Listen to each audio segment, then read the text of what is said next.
Starting, all attendees are in listen-only mode. Good evening, and welcome to our webinar titled Beautiful Baths, Designing for Form, Function, and Forever. I would like to thank our sponsor, Honest Abe Log Homes. Honest Abe Log Homes designs, manufactures, and builds energy-efficient, custom log homes, log cabins, timber frame houses, and hybrids. In addition to model homes at its national headquarters in Moss, Tennessee, the family-owned business maintains show homes and sales centers in the Tennessee cities of Cookeville, Crossville, and Murfreesboro. Honest Abe has been in continuous operation for 36 years. Since 1979, Honest Abe has created approximately 7,000 homes for customers across North America, in the Far East, and in other locations around the globe. An extensive network of more than 50 independent dealers located throughout the United States services clients worldwide. Our speaker this evening is Log Home Living editor Donna Peak. Before joining Log Home Living as editor-in-chief this past August, Donna served as the executive director of the National Association of Home Builders Building Systems Council. Previous to that, Donna served as the managing editor of Log Home Living and Timber Home Living, and ultimately chief editor of sibling magazines Log Home Design and Country's Best Cabins. Donna has earned several certificates in specialized publishing from the Magazine Publishers of America, and she was the recipient of the 2008 NAHB Building System Council's 30 Under 40 Award. Before we get started, I wanted to let you know we will save time at the end of the event to answer questions. Questions can be submitted in the question panel on the right throughout the presentation. Donna, I'll let you take it from here. Great, thanks Amanda, and thanks to all of you for joining us for Beautiful Baths, Designing for Form, Function, and Forever. I'll be serving as your host for this webinar, and joining me this evening are Josh Beasley, President of Honest Abe Log Homes, and Fred Kendall, who's Honest Abe's Design Manager. A little bit about them. Josh is a 2001 graduate of Tennessee Tech University and began his career at Honest Abe in 2003, serving as the dealer sales manager and marketing director prior to his appointment as president in 2013. Through the years, Josh's various positions at Honest Abe have given him direct contact with the consumers, which has enabled him to hear their stories and gain a firsthand perspective of their dreams for their log homes. That experience helps him understand the role of product quality in customer satisfaction. Josh has been recognized with national awards for marketing excellence and advertising design. In 2008, he was also listed as the top 30 under 40 by the National Association of Home Builders and currently serves on NAHB's Log and Timber Homes Council Steering Committee. Fred Kendall's responsibilities at Honest Abe are far-reaching, from dealing with engineering and building code compliance, providing support to builders, estimating materials needed for each home, and providing the manufacturing team with critical information needed to produce every log or timber home. He's been with Honest Abe for 34 years and finds his greatest reward in seeing customers who are so satisfied with their homes, they say they would do it all over again. Fred is also a certified green building professional as recognized by the National Association of Home Builders. Together, Josh and Fred have nearly 50 years of experience in making log home dreams come true. But enough about all of us, let's get started. So bathrooms have come a long way from this to this. As you can see, big difference. If there's one thing that we in the industry have learned over the years, that bathrooms befuddle buyers. They're some of the smallest rooms in the house, but with the probable exception of the kitchen, they're the most complex to design and build. They have to withstand the rigors and the hygiene habits of multiple users multiple times each day, 365 days a year. Their hardware takes a beating and they have excessive humidity issues. They require a web of hidden plumbing and wiring to function to our expectations. If they don't function properly, no one is happy. And we want them to be as fabulous as they are functional. This webinar is going to help you achieve all of that. So over the next hour, we're going to go over the basics of good bathroom design, starting with where to place them in the home for convenience, good ventilation and privacy, as well as aging in place planning. We're going to discuss smart options for window and door placement and some parameters when it comes to code requirement. We'll offer some tried and true layout options as well as some examples of what not to do when it comes to bathroom design. And we'll break down some of the more practical issues, such as lighting, fixture and outlet placement, the impact of stud walls, and how to run your pipes and wiring to save money in construction and in the event of future repairs. Then finally, we'll get to some pretty stuff, the latest and greatest finishing options from flooring to fixtures, and show you some of the smartest bathroom ideas you'll see. So let's start with a quick look at the 4 basic bathrooms in your home and give you some tips as to where to successfully position them in your overall floor plan. No surprise to anyone, we got the master bath, guest bath, powder room, and then other residents. We're going to start with the smallest and simplest first, the powder room. The powder rooms aren't big. Where you put them in your overall floor plan is one of the most important decisions you can make in terms of the privacy and comfort of you and your guests. I'm going to turn this to Josh and Fred. Can you share some of the details of smart powder room placement with our group? Yes, hello, this is Fred. Placement of the powder room is typically needed somewhere around the entrance of the house. Typically your guests are going to enter, of course, through the front entrance in most cases of the home, and if they've traveled quite a ways, they're looking for a bathroom usually, or a place to straighten up. So it's best to have it somewhere near the front of the structure of the home, and also usually as guests are leaving. That's one of the last things they'll do as they leave the home. They'll want to use the restroom before they head out on a long trip. Yeah, and Donna, of course, this is Josh, and thank you for those great introductions. Hopefully we can live up to half of that. But, you know, I think another important thing with powder rooms is to understand if you're entertaining, if you're going to have guests over, you certainly want to kind of keep those a little bit outside of high traffic areas. You don't want to hide them in your floor plan, but you also, you don't want to come out of the bathroom and right into the dining area or right into the great room. So I think that's an important thing to keep in mind. And really, you know, you can keep these to a minimum.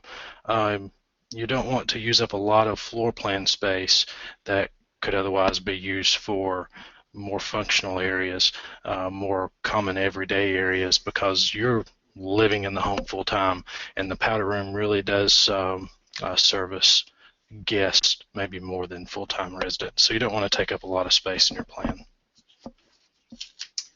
Another consideration is plumbing. It's best to place the powder room close to another bathroom, say a master bath or something in the house. So that way you can combine some of the plumbing. It's easier to control the pressure within the water system, and it also saves money on the labor involved in plumbing the powder room if you keep it close to some of the other bathrooms in the home. Yeah, that makes sense. Josh, you had mentioned guests, which takes us to our next point. You know, when you're talking about guests in the powder room, you're obviously talking about short-term guests who may just be coming over for dinner. But what about guest bathrooms for overnight or extended guests? What can you share with us about proper and the wise planning as far as where to place your overnight guest bathroom in your home? Yeah, Donna, you know, I think one thing to keep in mind, and we're maybe going a little backwards here from our list, but is to consider using, you need good storage, because you need to provide toiletries and maybe extra towels, washcloths, and so forth. So you need good space for supplies, but also keep in mind that these guests they may be walking into a strange place. This may be the first time they've stayed overnight with you, so on. You need to make all of this easy to find. So as you're adding storage, as you're making considerations for storage, think about using some open view. So maybe shelves rather than cabinets. If you do have cabinets, maybe some glass face or metal wire meshed face so that you can see through the cabinets and actually see what's contained within. Do you think it's essential that a guest bath should be adjacent to or accessible directly from a guest bedroom, or do you think that it's okay to have your guests go out in the hall? Which do your customers typically prefer? Well, I guess that too depends upon the size of the home and the flexibility that you have to place the bath where you would like to. But ideally, it would be great if it's somewhere very close to the guest bedroom, so that they don't have to go very far if they're getting dressed or whatever the situation may be. I agree with Josh on the storage and having things, towels and things readily available for them, and along with that also having plenty of storage for extra toiletries and towels and things of that sort.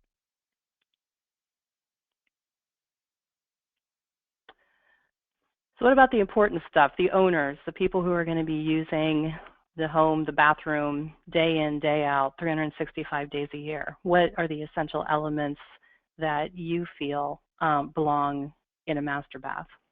This is the one we really care about, right? Yeah, it's what everyone wants to know about. This is the one everybody. For obvious reasons, the master bath is the most important bathroom in the whole house. So it's not only the one that will get the most use. For many, it's kind of like a personal oasis. It's a place of escape. I have 3 small children at home, so the bathroom sometimes is the only place to get peace. So it is an oasis. I'll let Fred maybe address a couple of things first. Of course, we all want to design the bath to suit our needs and things, which is very important, especially considering the cost of homes these days. But you also need to consider the future whenever you're designing the bathroom. Such things as custom heights on the vanities, shower heads, etc. All, of course, within code, but you need to think about the future in case there's needs down the road for a universal design in some ways for the bathroom if you become possibly disabled or something like that. It's best to consider the future for that. Make it as accessible as possible. A good way to do that is to use the 3-foot entry door and walk-in showers and such. And we'll be talking more about the universal design a little bit later on here in the program. And Don, I think one of the things we see that is becoming more popular is walk-in closets that are directly accessed from the bathroom. And the walk-in closet may not even have access directly from the bedroom, but it does from the master bath. So we're seeing a lot of that in the plans as we work through them. And again, I think you'll hear us saying this over and over tonight, and we don't mean to beat a dead horse, but a lot of people come back and they say, I wish I had planned for more storage. So again, plan on creating plenty of storage spaces. However, with a master bath, you're going to know where everything's at because you've put it there, and hopefully other people aren't sneaking in and using your master bathroom. So you really can finish those storage areas out, make them maybe look a little more appealing, a little more finished, and be able to do that a little bit differently. I can tell you from a personal anecdote, I've had a walk-in closet that was directly accessed from my master bath in a previous home. I don't have it in my current home, and I miss it. You're right. It's a really great feature that I think is becoming more popular, and it's so convenient. Another consideration I think in a master bath, and especially in a larger master bath, is having the abundance of lighting, whether it be by using windows for natural light or placing special lighting around the vanity in dark corners and areas of the bathroom so that it's well and completely lighted. And Donna, this is kind of this is where you put your budget into, right?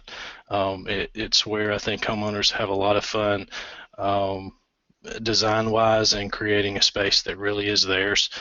because a lot of other people just don't see the master bath. But we see a lot of natural type elements worked in stone, a lot of slate and things like that. The colors and tones and elements that are just very complementary of the logs and the open beams that we commonly see in our homes. Very good. All right, now that we've addressed what we want as the owners, what about the other people that live there? Maybe if you're lucky enough to be an empty nester, you're the only ones who live there. But for everybody else who's got either kids or teens or aging parents or extended family, multi-generational families, what can you tell us about how to design and where to place the bathroom in the plan that's convenient for them? Well, it's equally as important, I guess, for our children and whether it be teens or even aging parents to be able to use these bathrooms and for them to be functional for them as well as they grow, as the kids grow older and their needs and ways of living change, I guess, with you have the teens with the makeup and all those sort of things that you need to allow space and lighting and things for. And also there, you never know when the universal design elements can really help out in situations, whatever they may be. Also, something like it mentions there to incorporate humidity triggered bathroom fans. Very important, it seems, with kids, because a lot of times they'll get in there and they don't really even think about that, and next thing you know, they've got the bathroom all steamed up. So it'd be very nice to have the humidity triggered bathroom fans that automatically come on when the humidity gets to a certain level.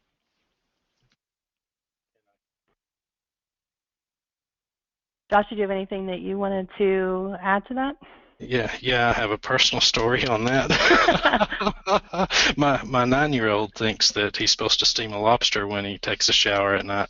So, and he doesn't turn the fan on.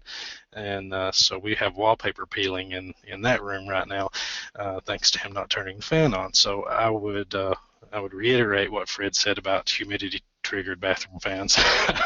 That way you don't have to worry about them turning on. They're going to turn on themselves. And Fred certainly knows about the needs of teens in bathrooms. He's raised 2 teenage girls, so he's on top of that as well. But I think a lot of the things here kind of mimic the guest bathrooms, except you're able to focus in on whether you're creating these spaces for your kids or creating them for maybe aging parents and need to look at universal design concepts, and that's something we're going to talk about a little more later on in the presentation. And we are going to talk about ventilation a little bit later on as well, but just while we're on the subject of the humidity-triggered bathroom fans, is there anything special that you need to do in terms of your systems or design or anything if you're thinking that you might want to incorporate something like that? Donna, I don't know specifically. That might be a good question for the general contractor, but my familiarity with them is really no. There's not a lot of difference between that and a standard duct fan. There's just some electronics and automation built in there to measure the humidity level in the room. That allows it to kick on and off. So I'm sure you guys have pretty much seen it all. Have you ever seen an example of maybe some poor planning when it came to bathroom placement? Oh, gracious, yes. We have. And I think we might have an example of that.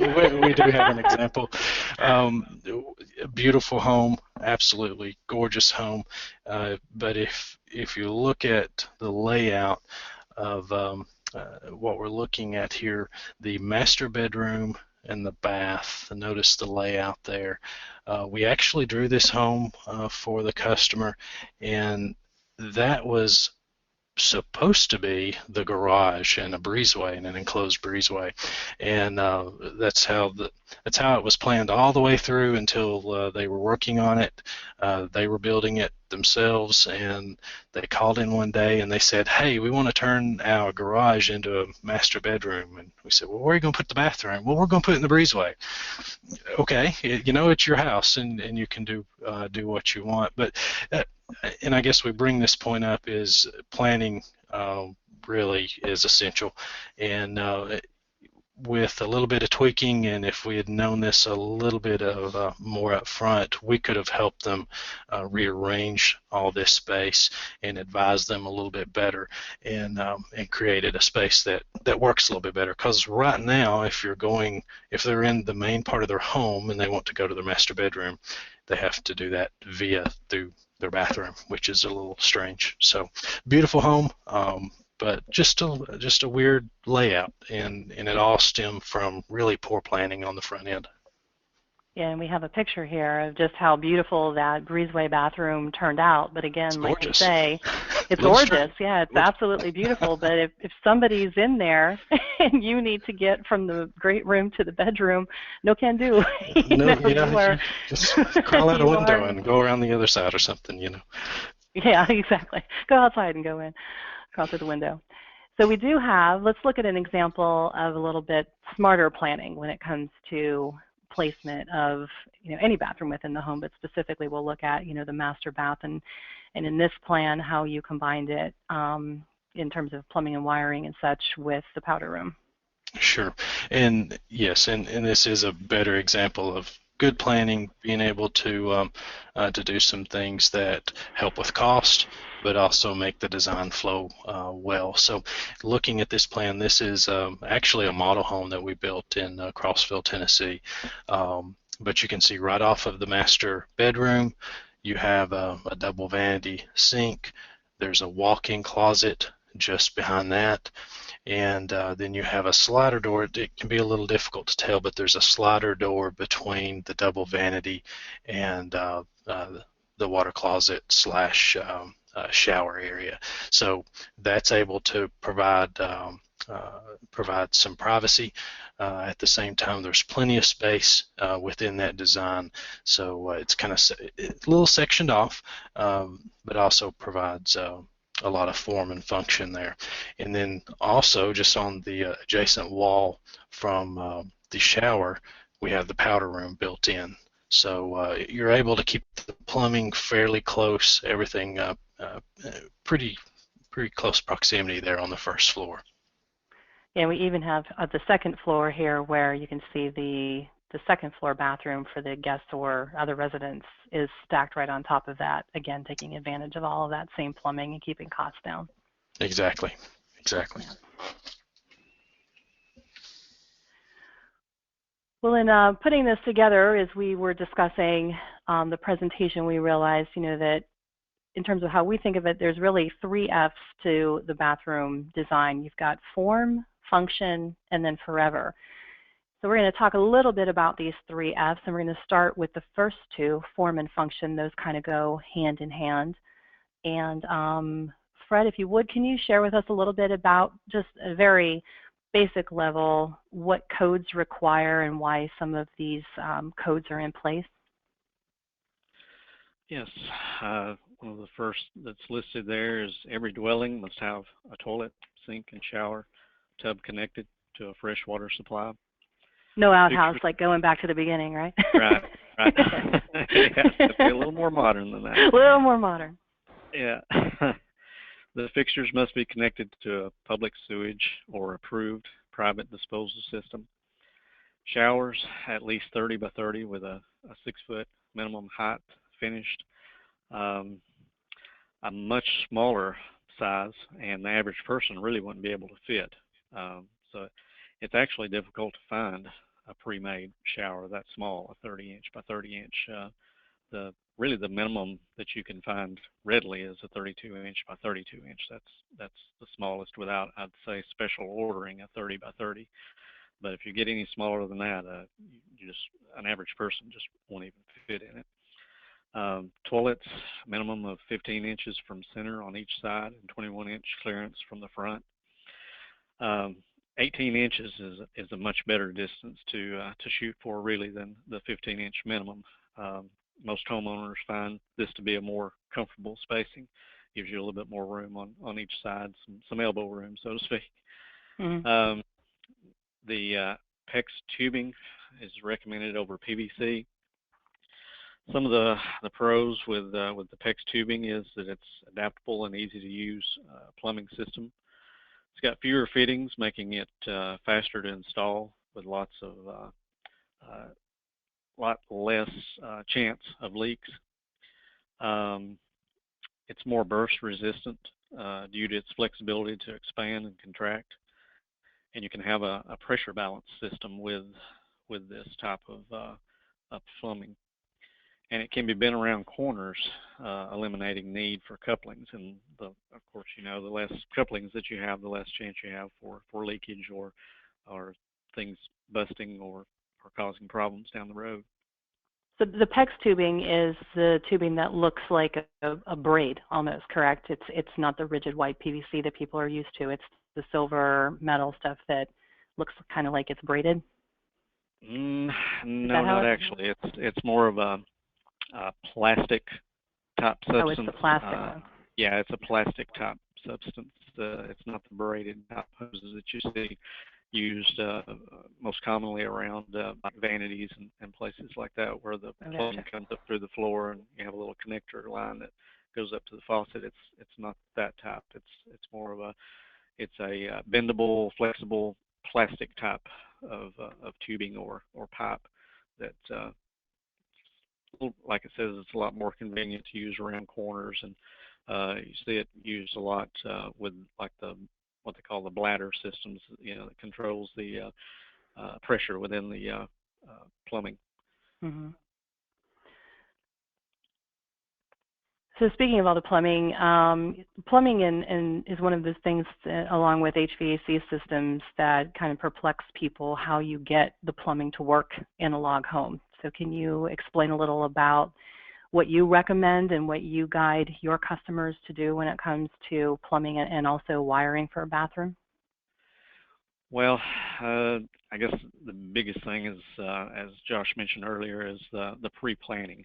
That is the biggest thing. Of course, with our plans, we lay out the general layout of the bathroom, place the tub, the shower, commode, and so on in certain areas, and lay it out to our customers' desire. And we sometimes have to put our own taste into it as well, and consider the codes that are necessary to make everything work.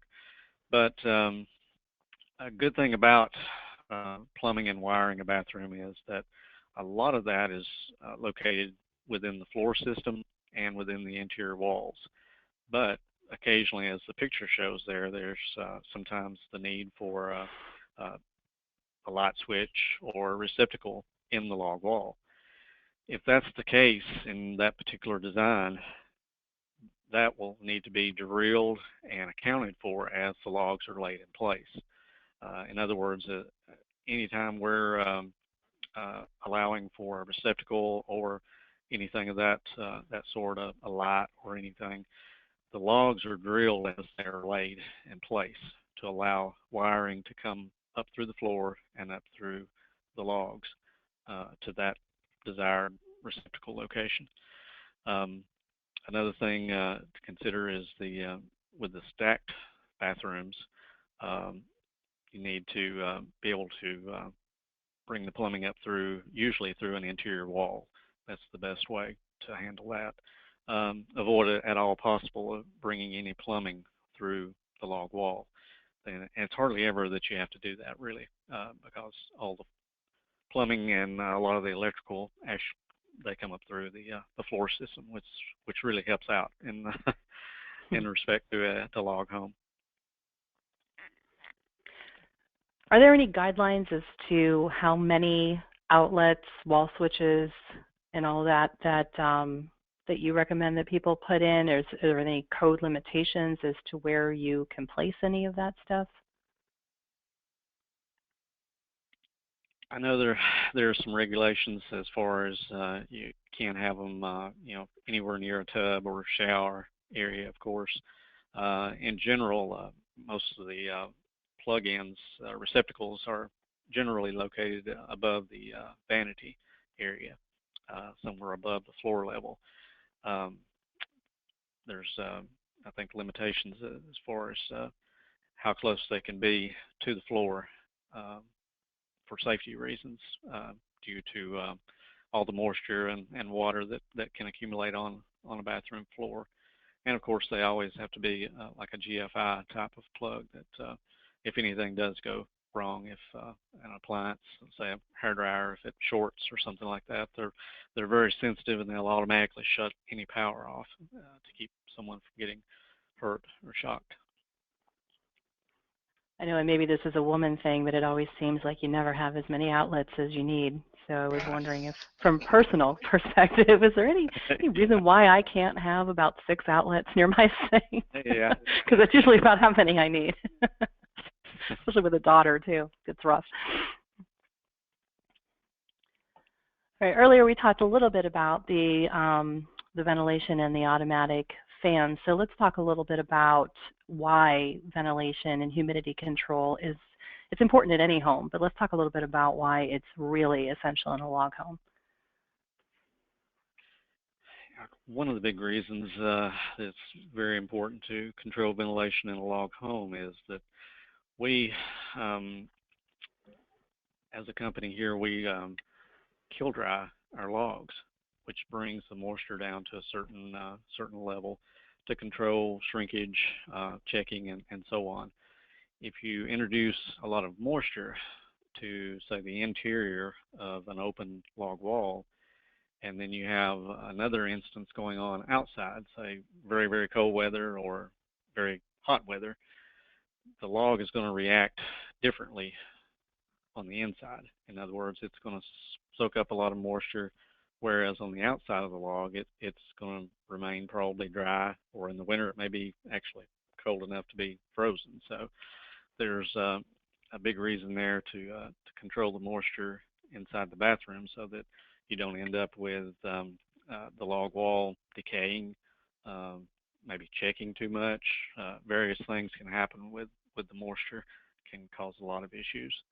And of course, along with that, moisture in a bathroom is an open invitation to mold, mildew, bacteria, and all kinds of things. It can be the cause of allergies, so to speak, and cause, like I said, eventually structural damage to the house. There's options, as we'll talk about a little bit later on, of ways that you can protect the log wall, and we'll get into that a little bit further on in the program. Josh, do you have anything you want to add to that, or would you like to move along to window and doors? You know, in the interest of time here, Donna, we better move along because we've got a long way to go and a short time to get there, as the song says. We're doing all right. All right, so window and door placement. So let's go over this. As you can see in the picture, we've pointed out obviously some of the window placement, even one you can see in the mirror. So what are you have recommendations here? So let's go over those real quickly. Yeah, I guess, Donna, some of the first ones to really consider is to at least use a 3-foot door. Really, 2.8 would be no smaller than that size. You want to be thinking about maybe wheelchair access and so forth. Pocket doors we've been seeing is increasingly popular. Saves a lot of space. You're not taking up space in that swing area. Tempered glass. So while we are great advocates, natural light is great in bathrooms. Don't want to keep anyone from putting those in, but window units within bathrooms typically do cost a little bit more, and can sometimes cost substantially more because the glass has to be tempered, and that's required by code. And then consider maybe some obscure glass options for lighting and privacy. You can still let good light come in, but we can You can get frosted glass. I think there's a picture a little bit later on that even shows a insert where they've used some stained glass as well.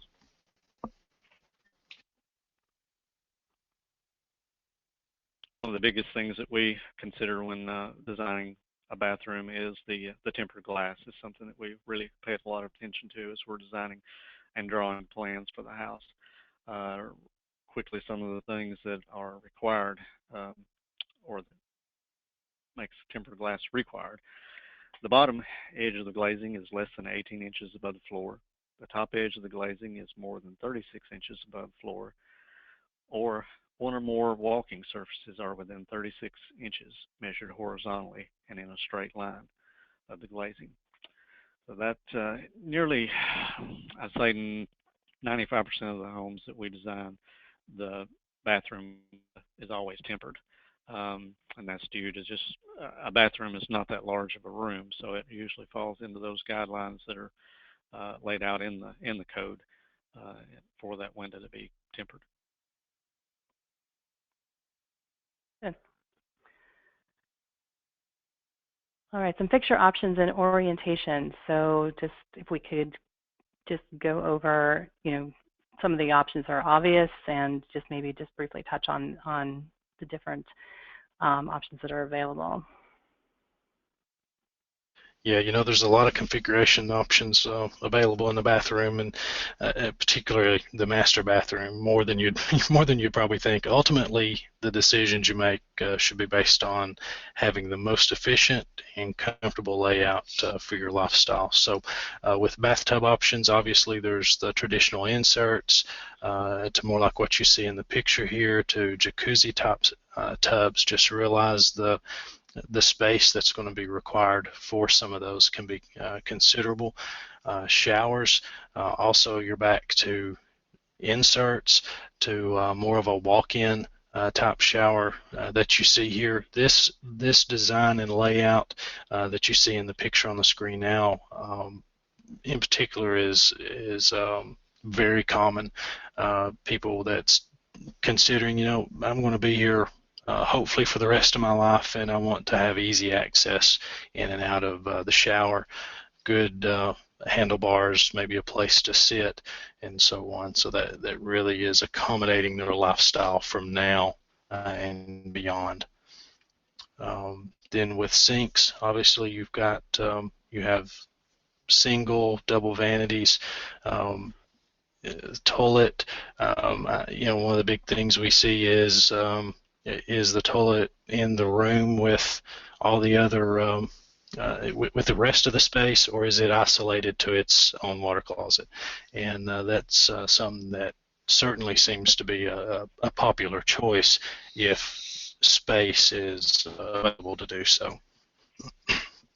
And then Donna, we see a lot of there's people that do steam baths and saunas, and they'll get very you may have bidets and urinals, built-in towel warmers, all of these extras.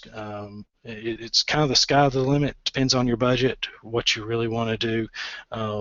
And you don't have to do it all up front. You can rough in some of the utilities that you think you may need. Maybe a sauna is not in your budget right now, but you think you have the space for it in the future. You could go ahead and rough in the electrical requirements and so forth on the front end and make that process a little bit easier on you down the road. Makes sense. All right, we touched on storage earlier, but we wanted to show those on the call an example of what exactly you mean when you're really planning out your storage, including the built-in walk-in closet adjacent to the master bath, as we discussed. Mm-hmm. And as you mentioned, there's really no such thing as having too much storage in a bathroom, and a variety of storage is really key, from drawers to linen closets to open shelving. So let's just go over, since we already did cover it slightly, let's just go over a little bit of the highlights, especially as they pertain to the smart planning in this floor plan.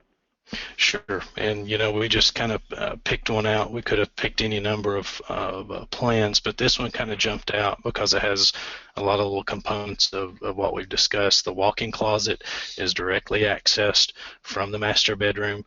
you do have to, or master bathroom, excuse me, you do have to go through the bath to access the closet.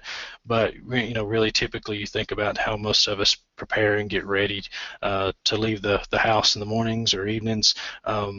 It's actually just natural, so it works out very well. Really like this plan how the linen closet is between the sinks and the toilet. I think one, you're getting in some good storage. It's a good size linen closet there, but also you're kind of pushing that toilet off into the corner and offering a little bit of privacy without having a full enclosed water closet there. And then the area preserved for the shower, you could certainly do a walk-in style shower there that provides you enough room. And Fred and I were just looking at this plan earlier today, and really there's a little bit of wasted space there behind that the door going from the master bedroom into the master bath. So you could certainly build in some shelving and again, add more storage. Storage,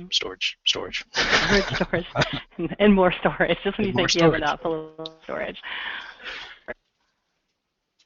All right, lighting. So we did cover natural lighting and windows to a certain degree, but one of the things that jumped out at us about this picture was the fact that you do have natural light, but the stained glass also affords a lot of privacy, which is great.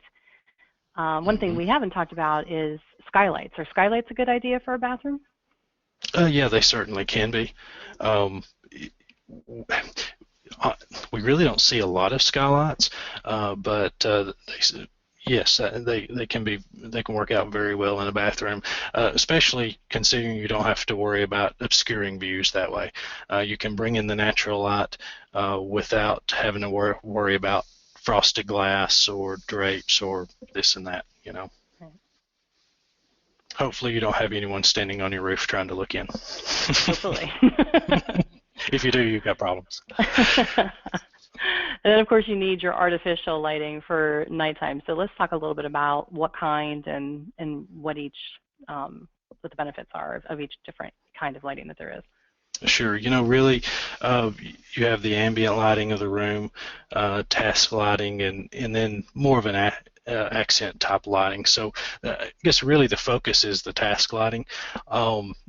This may not exactly be a great picture for this, but we'll see one a little bit later on. But you see most common a lot of lights above mirrors, and we even looked through our picture database, and almost every design that we saw, every picture we saw, there was a lot of lights above the mirrors, and that's just a common thing, the way a lot of the homes get built. Really, the smart thing to do is to put those lights on either side of the mirror. This type of light really lets you be able to see yourself better. You're lighting your face from each side evenly and not getting that top-down shadow that kind of happens when the light's directly above you. So it makes shaving easier. I hear it makes putting on makeup easier. It's just a kind of a smarter choice, but something that you don't necessarily see a whole lot. I think it's becoming a little bit more understood that that's a better way to go. And I've also read that lighting over top of the mirror like that can age you 10 years or more. And anything that's going to take a couple years off of me, I'm all for it. So there you go. I'm putting the lights next to the mirror, not above it. All right, so we've talked about the two of the three F's. Let's move on. This one is a little bit, I think, of interest to a lot of people. Universal design, and the third F, which is forever, making it your forever home. So let's talk about what you need to do in order to be able to stay there till the end of time. One of the main considerations with a universal design is to have a 5-foot radius within that room, and that 5-foot radius would be placed or used in an area that, say if you're in there in a wheelchair, you're able to completely turn 360 degrees without touching anything. In other words, you don't get hung up on the vanity or hung up on the edge of the tub or anything like that. There's no obstructions within that 5-foot radius. And as we mentioned earlier, the width of the doors, 36 32-inch minimum.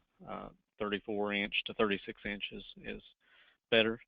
The doors need to swing out. In other words, if you are inside there in a wheelchair and you're handicapped, you need to be able to exit the bathroom by pushing the door out. If it opens in a lot of cases in a small handicapped bathroom or universal design, it's hard to open the door in because you may not have enough room within that 5-foot radius to bring the door inside. So the door needs to open out. Another option is pocket doors. That is really usable in spaces where you don't have room at all for the door to swing in or out. No raised thresholds makes it easier to travel through the doorway, whether you are in a wheelchair or if you're using crutches or a walker or whatever it may be. It makes it a lot easier if you don't have anything there at that point to hang up on as well. The lever style handles, they're so much easier to use, especially if a person maybe they have handicaps within their hands or something of that sort. They can open the door a lot easier with a handle rather than having to physically turn a knob. The locks also need to be accessible from the outside. That would be in case a person may have fallen inside the bathroom and can't get to the door or can't get out. So it's best to have doors that have locks that are accessible from the outside on a handicapped or universal design.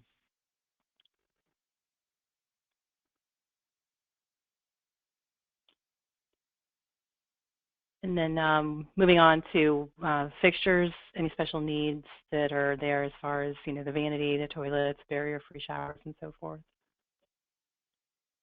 Yes, a roll-up sink vanity is something that's very helpful in a universal design.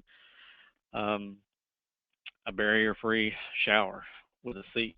In other words, there wouldn't be a threshold or anything that would keep the occupant from getting inside the shower without having something to trip on or something to hold up their movement, and also a seat to sit on once they get placed inside the shower. Toilets, 16.5 inches high. That makes it easy for someone to transfer from, say, a wheelchair over to the toilet.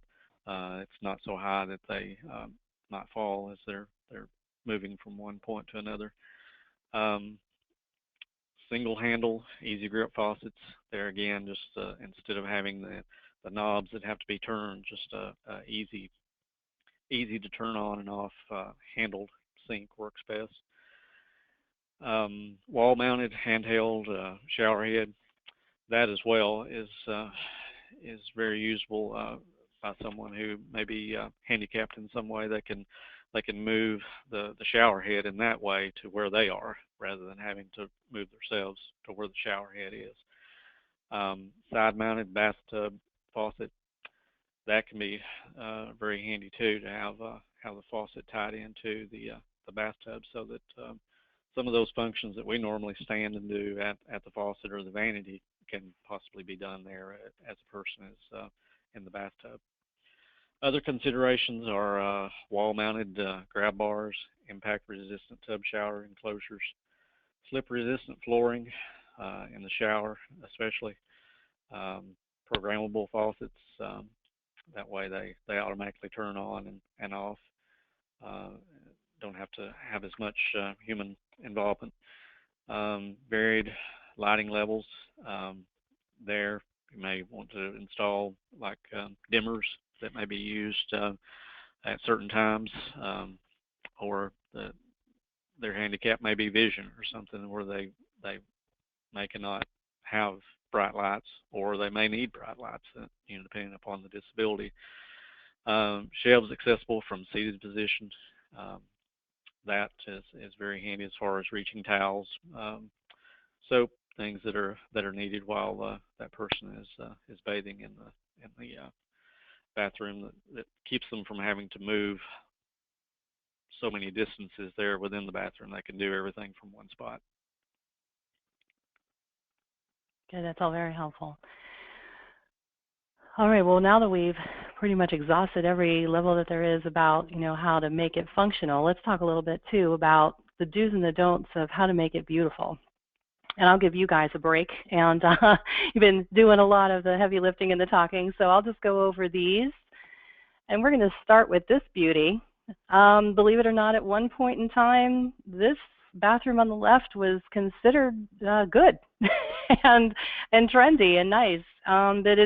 We use it here as an example, maybe a little extreme, but we use it here as an example to just kind of prove a point that colors come and go, and they can look awfully dated and bad in a hurry. And when it comes to the bathroom materials that you purchase, tile is expensive, fixtures are expensive, and they're also difficult and costly to change in the future. So if you look at, we looked at this photo again earlier, but again, it's a perfect example of what to do to make your bathroom stylish but timeless. So if you go with, earth tones, grays, especially in a log home, in the natural feel of it, it's hard to go wrong. You can have a bathroom that feels modern and fresh, and will feel that way for a long time and not be too costly to you to change in the future. Again, lighting, don't go bare bones. Lighting, unlike tile and that sort of thing, is one thing that's, fairly easy to change. You may not be able to relocate where your wiring is, but you can certainly change out your fixtures, on a whim if you choose. And this is your forever home. This is your dream home. So you don't want to just go bare minimum Home Depot, $39.95 type of light fixture for your log home. Do something a little bit more stylish and classic. And like Josh mentioned earlier, so many of the bathrooms that we see have the bar lights, like the one pictured on the left, but in the picture on the right, this is a stylish way to also do the smart thing, which is to put sconces on either side of the mirror in front of the sink rather than having it over top of your mirror and casting those aging shadows that nobody wants to see. Flooring, whoever thought that carpet was a good idea in a bathroom, wall-to-wall carpet that is, must be a little bit nuts, because carpet, though warm and soft underfoot, is really never a good idea for a bathroom. It retains moisture, it harbors bacteria and mold, and though wood flooring in a bathroom, could work, it isn't that frequently used unless it's a bathroom that doesn't get a whole lot of use, such as a powder room or a guest bathroom. You may want to consider that when it comes to your master ensuite, just because it's propensity for splashes and drips and steam, you want to go with something that is a little more solid surface to help prevent bathroom bacteria. And there are a number of great new products out there, and one of my favorites that I've seen recently is ceramic tile that mimics the look of hardwood, as we see here on the right. And some of this stuff is just so realistic that you really have to look at it closely to realize that it's not actually hardwood, that it really is tile. And it's a great way to tie in the look of your overall home into your bathroom in a sort of a seamless and natural way. Sticking with the bacteria theme, countertops. Don't go for grout. Tile surfaces with grout were popular about maybe 20 years ago. You see them in a lot of renovation shows on HGTV, and everybody's like, oh, I can't believe there's tile on the countertop, and there's a good reason for that. In a bathroom, again, there's moisture, and the less grout you have, the less mold you'll have. It's difficult enough to keep it clean on a vertical surface like your shower, but on a flat counter, you're just asking for increased upkeep, even if it is sealed. So solid surface materials are really the way to go. A word of caution, though, granite's gorgeous, and everybody loves it, but it does have its own maintenance challenges too. It can be really porous and prone to stains, and with all of the toothpaste and mouthwash and makeup and things that we use in the bathroom, that could be just asking for disaster. So it may not be the best option there. And the laminates have come a long way in the past few years. They are still what their name suggests. They're a synthetic product laminated onto particle board, which, when exposed to a great deal of moisture, really can peel and separate and cause you some problems. So, we suggest a marble or a quartz, which kind of can give you the look of granite, but is a lot more durable and not prone to stains for your bathroom counters.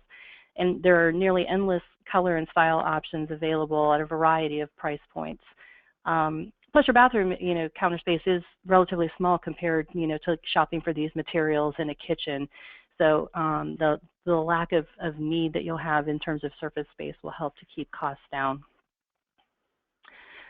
And I brought it back just because I loved it so, but you know, don't go trendy. Again, this bathroom was once probably very nice and people loved it, but that time is come and gone, and there's just so many things wrong with this bathroom, I had to show it again. So we're not really suggesting that anybody is going to opt for turquoise sinks and toilets these days, even if you could find them. The point here is really not to get blindsided by the current designs and color options that are available in terms of the trends. So again, not too long ago, old-fashioned toilets with a pull chain flusher were really all the rage in log homes, and you just really don't see those anymore either. So just make sure that when you're choosing these fairly permanent high-ticket items, that there's something that you want and you'll want to continue to like, you know, now and 10 to 20 years down the road. A perfect example is the home on the right. You know, we've got a classic rustic-looking wood vanity. May have been custom made, but at least kind of has that look of a dresser or a cabinet that was converted over into a sink vanity. This is the type of thing that's going to look good now and you'll be happy with for many, many years. And again, don't go trendy for trendy's sake. You know, funky fixtures that look different for no good reason, like our beloved pink and blue bathroom that we just looked at, they're going to go out of style really fast. But ones on the right that, you know, look just as, you know, funky, so to speak, that have a purpose, that might actually be okay. This faucet is actually by a company called Hansa, and I only bring that up because I wondered, you know, if people would be curious about where they could find it. The touch-free mechanism reduces the transfer of bacteria, and the broad paper-thin cascade of water actually conserves water. It's perfect for universal design, as we were talking about earlier. It's touch-free. You don't have to worry about dealing with any levers. But you know, if this type of high-tech look is really not something that you want in your log home, you honestly can't go wrong with your traditional bronze or brushed nickel wide set, you know, faucets. Those are ones that are pretty much going to be in style forever. And we're getting close to the end of our time, and we want to make sure that we are able to address a few questions, but we did want to show you a gallery of ideas, and we've got some really great ideas here. So these are all Honest Abe log homes, and so I'm going to let Josh and Fred kind of take over and explain what's going on and why we feel that these pictures are really exceptional, these bathrooms are exceptional. Yeah, you know, Donna, we saw this picture, I believe, earlier in the slideshow, and this home is built in a secluded area, so they really don't have to worry about privacy a whole lot, and we talked about how natural lighting really is so nice within a bathroom. So here's a great example of putting a big double window here right at the bath. Again, they're not really worried about anybody. You know, it's not a high traffic area or anything like that. It's out in the woods. So really just kind of opens that whole bathroom up. It makes it look even larger than it is. And I really love how they've incorporated the stone, the darker, rich wood floors, rich colors, and just different tones throughout. And then if you look at the lighting on the mirror, you have actually a little combination there. You've got the lighting above, but you also have lighting from the sides. So that's probably a great example of proper lighting at a mirror.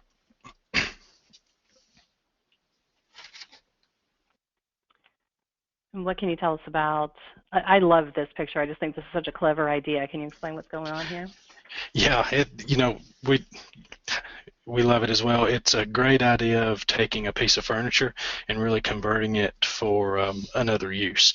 So be an excellent way of converting antiques or something along those lines. So some type of cabinet that they've taken here and converted it to work with their sink. And you know, at the end of the day, if they want to, you know, close the doors on it, everything's kind of hidden away, and it looks like a nice cabinet there on the wall.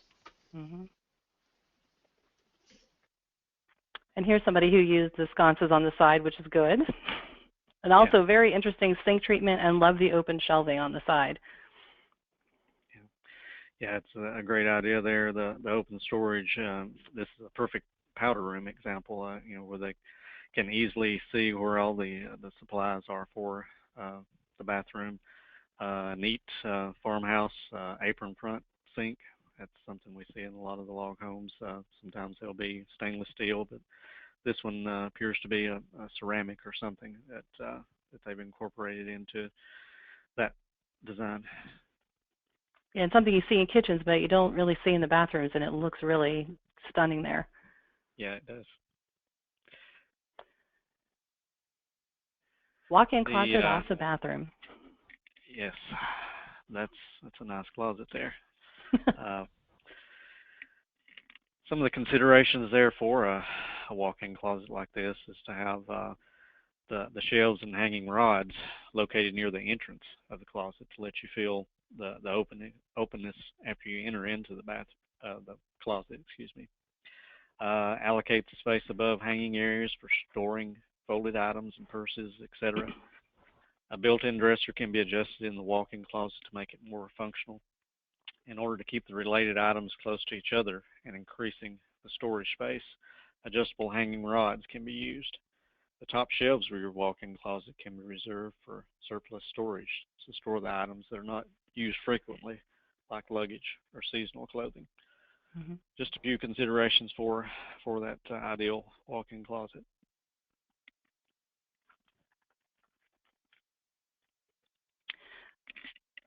One thing that jumped out to me when we were selecting our photos for our presentation was the varied counter heights in this bathroom, one for the sink and then a lower one for what's more than likely a makeup preparation area. Particularly fond of that. Absolutely, and we're seeing that quite often when space allows. And the other thing that jumps out at me is how much log is in this bathroom. It kind of shows that, you know, it doesn't have to be a non-log space in your log home, that you really can incorporate a lot of wood into your master bath. Absolutely. Mm-hmm. Yeah, I like this shot as well. You know, this could be a powder room, maybe a little large, or a guest bathroom. Again, natural lighting, the contrast between the wood and the sheetrock really kind of makes this area probably look bigger than it actually is. So just a neat layout as far as a long bathroom, and like the exposed rafters and so forth as well.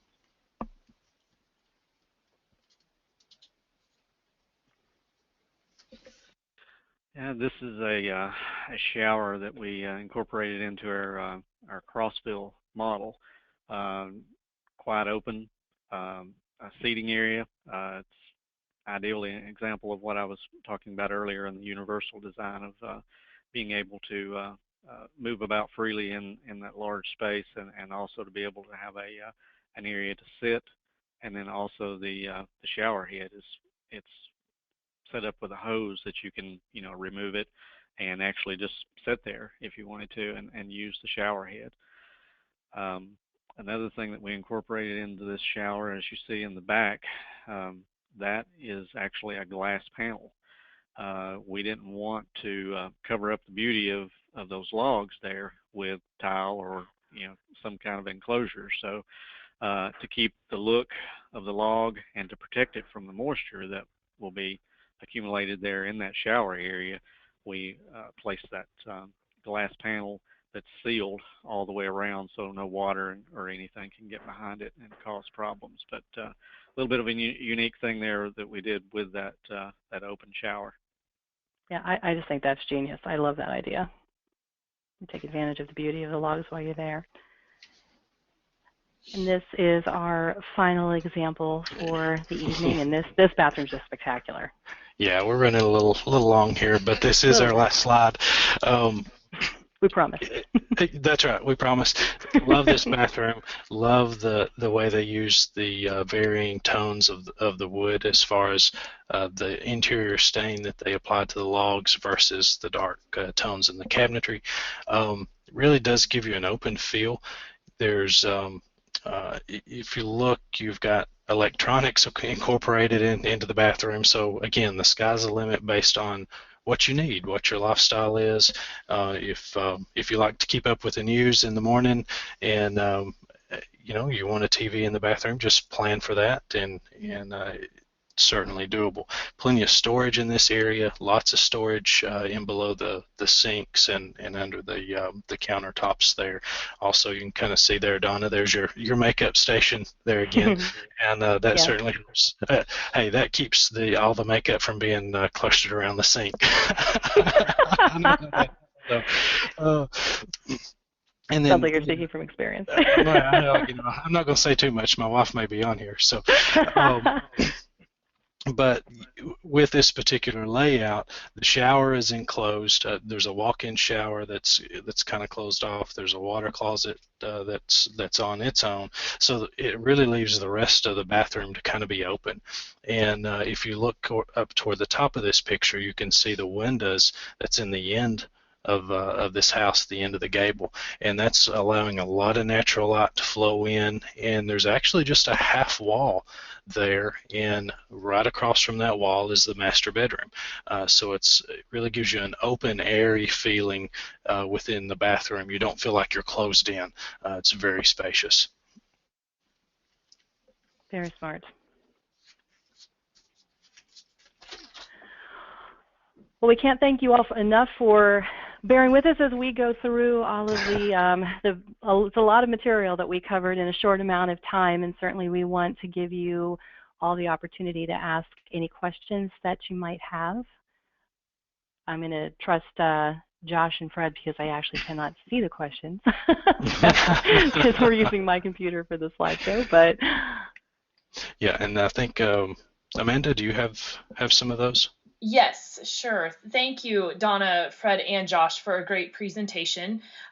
Since we are running so late, I think we're just going to take one question here, but I wanted to let everyone know, please go ahead and submit your questions in the question tab on the right of your control panel. We will be passing those along to the Honest Abe team and Donna and get answers back to everyone.